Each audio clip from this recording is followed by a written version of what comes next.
One of the biggest struggles I see among entrepreneurs is prioritizing the right things in their business.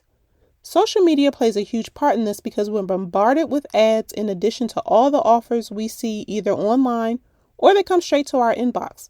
So how do you determine what you should move forward with and what you need to pass on totally or delay pursuing until later? Well, today I'm sharing 3 tips that are going to help you make that decision so that you can prioritize your business growth. Welcome to the More Than Capable Mompreneur podcast. I'm your host, Shannon Baker, a coffee-loving mom and perfectionist in recovery that started as a virtual assistant and turned into a total systems geek. My goal is to help you, the busy woman with a tight schedule and an aversion to technology, create systems in your business so that it runs as efficiently as possible, which boosts your productivity. Then you'll have the brain space and the time you need to invest in yourself, grow your business, and create success on your own terms without the burnout. So grab your cup of coffee, some sparkling water, or pour a glass of your favorite wine, and let's dive into today's topic. Welcome to episode 103 of the More Than Capable Mompreneur podcast.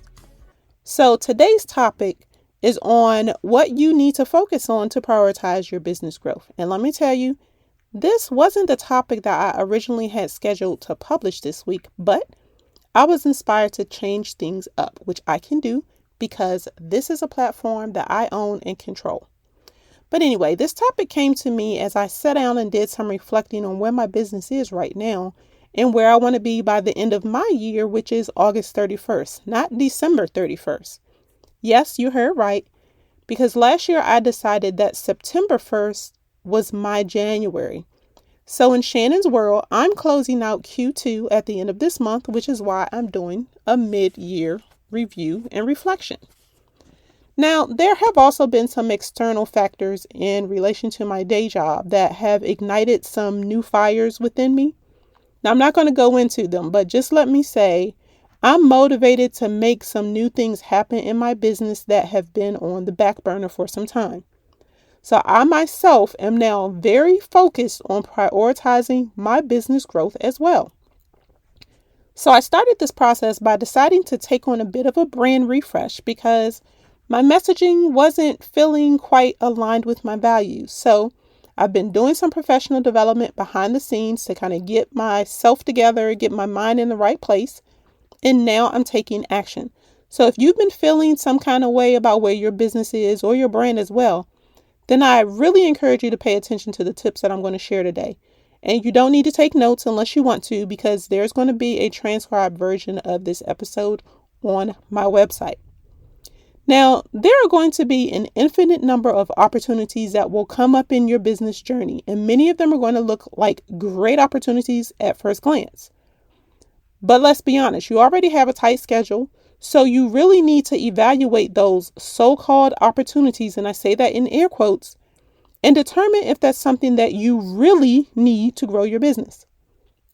In order for it to be beneficial, it has to be introduced at the right time, and you have to have the resources available in order for it to work to your benefit. So exactly how can you make that decision? Well, that's where these tips are going to come in handy. So the first tip is you need to review your mission and vision statements.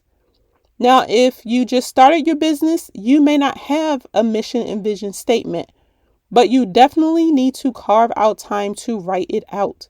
And if you've been in business for a while, you probably haven't necessarily reviewed either of them in some time. So now is the time for you to do that. I'm currently in the process again of a brand refresh. So I'm revising my mission and vision statements because I've noticed that they've changed. I've been in business for almost 10 years. The biggest shift has really occurred since I started this podcast 2 years ago. Now, I will be honest and tell you that this is going to require you to carve out some time, at least 30 minutes to an hour each, to effectively update those statements. But it is well worth it to keep your business moving forward. So first, we're going to talk about your mission statement.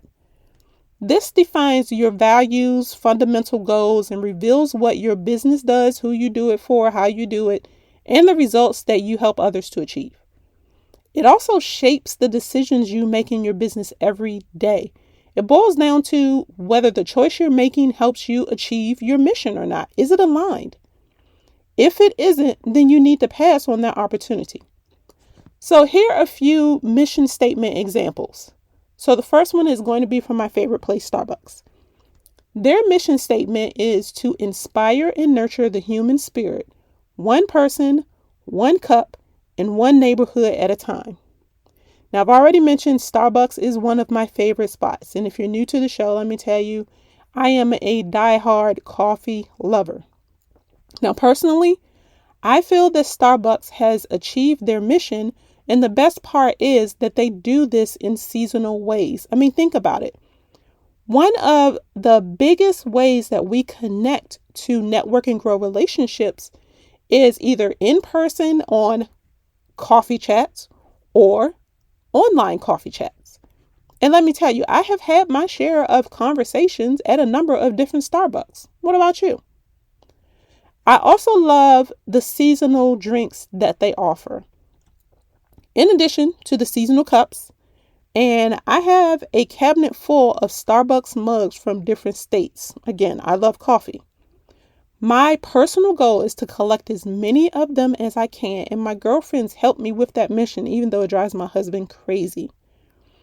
But this is where I really see Starbucks' mission come to life in my life. My best friend also loves coffee. And when she comes over for us to have coffee together, she loves to shop in my cabinet for a mug that she wants for that day. So I'm living proof that Starbucks has accomplished their mission. Now, here's another mission statement that I love. It's from ConvertKit, which is the email marketing platform that I use and absolutely love. Their mission statement is, we exist to help creators earn a living online. Clear and simple. And again, I feel that they live up to their mission. I switched to ConvertKit a few years ago, and it has been a game changer as far as my email marketing is concerned. My favorite features are the tagging option and link triggers. Both of these features help me to target my subscribers with additional email funnels based on the things that they're interested in. How do I know that? Because they're tagged when they come into my email marketing funnels. And when they click on the link, it tags them and lets me know that they're interested in something else. Now, if you want to know more about these automations in ConvertKit, you can go back and check out episode number 86. It's my chat with Bev Feldman, who specializes in helping solopreneurs build out their automations in ConvertKit. But I say all that to get to this point. You need a clear mission statement to understand and communicate what you stand for in your business. Then you also need a clear vision statement because it helps you prepare for tomorrow. And you have to be specific, but specific doesn't mean complicated. Here's an example. Apple's vision statement is to make the best products on earth and leave the world better than we found it. It's short, but it captures their values and aligns with their mission. And I think you would agree that they have done just that.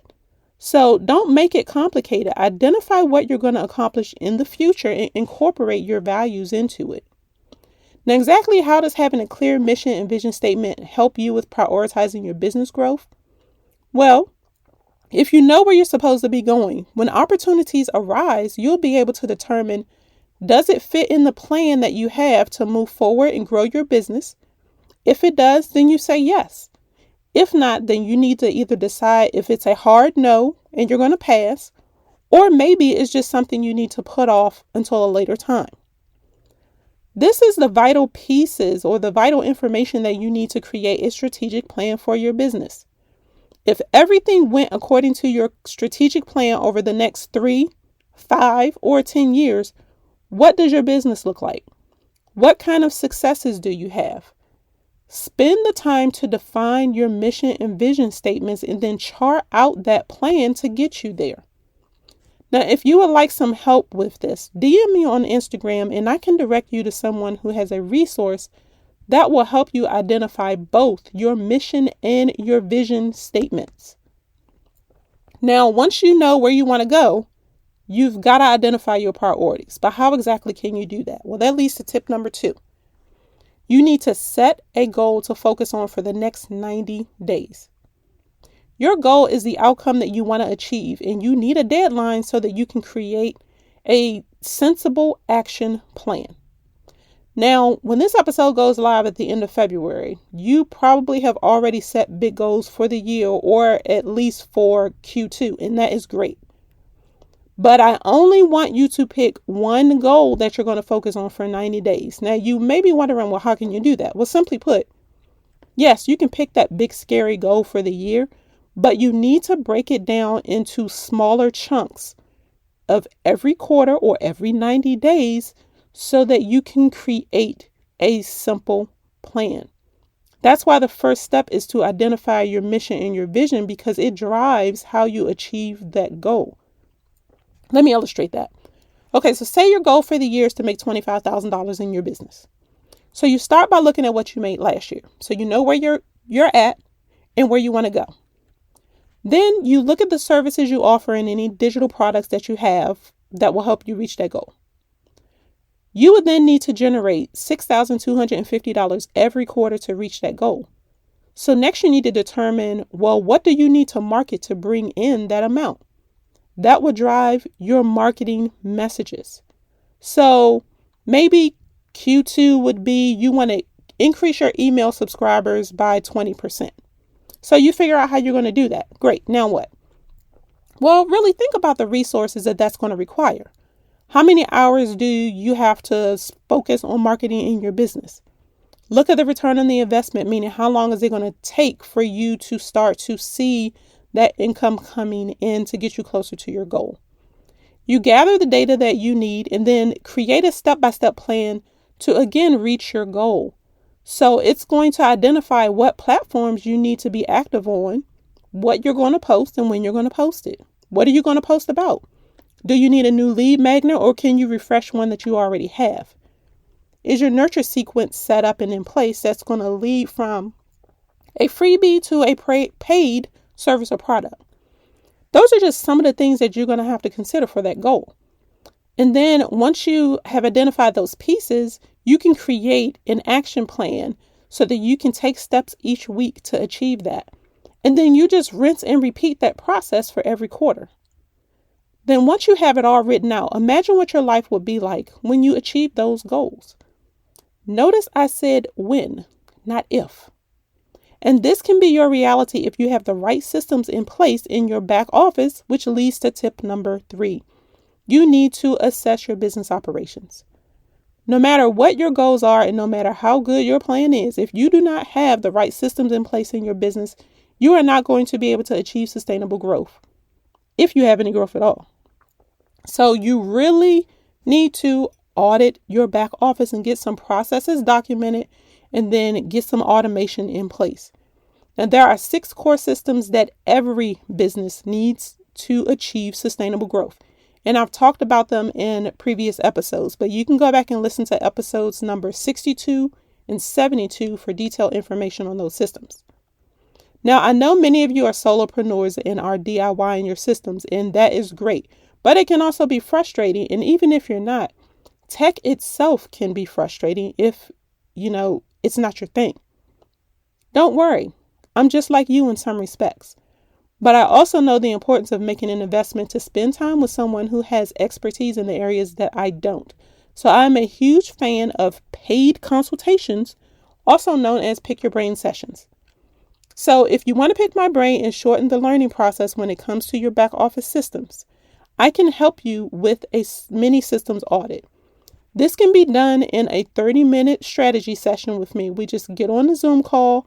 We identify which are your systems you need to focus on immediately so that you can get the resources in place that you need to reach your 90-day goal. When you get off that call, you're going to know exactly what you need to be focused on. I know you already have a process in place. If it's in your head, we need to get it out. And then we'll start with, again, what you have and identify what you need. We'll fill in the gaps. We can also talk about some automation options you have that will save you time and will make things work more efficiently and consistently. I'm going to put a link to my calendar in the show notes so that you can schedule that call. Remember, there's no straight path to success. There will be obstacles that are going to come up, and they're going to have you rethinking yourself and your strategic plan. Ignore anything that doesn't fit into that plan. So let's do a quick recap of the tips so that you can stay focused and prioritize your business growth in 2022. First, you need to create or refresh your mission and vision statements. These are vital parts that you need for your strategic plan and will help you determine if that opportunity fits into the plan to move you forward or not. You also need to sit down and write out your goal for the year and break that down into quarters so that you can create an action plan in 90-day increments. This is going to help you identify the things that you need to stay focused on. And once you have those plans and goals written out, you need to then look at where your business systems are right now and determine what gaps you need to fill in so that you can achieve your goals. Business systems are the foundation of a strong and successful business. They are also the doorway to the time and mental freedom that you need so that you can focus on your zone of genius. So don't be afraid to ask me for help with getting yours in place. So I want to thank you for tuning in this week. I'm really excited that I have real action takers like you in my community. That's women who are invested in achieving sustainable growth in their business by creating systems so they can work smarter, not harder, and achieve success on their own terms. Now, don't forget, you can find a link to the episodes that I mentioned and to schedule that strategy session with me in the show notes. Now, if you would like to hear my revised mission and vision statements, DM me on Instagram at _Shannon Baker. I don't mind sharing it with you. And remember, you are more than enough. So until next time, keep calm and streamline.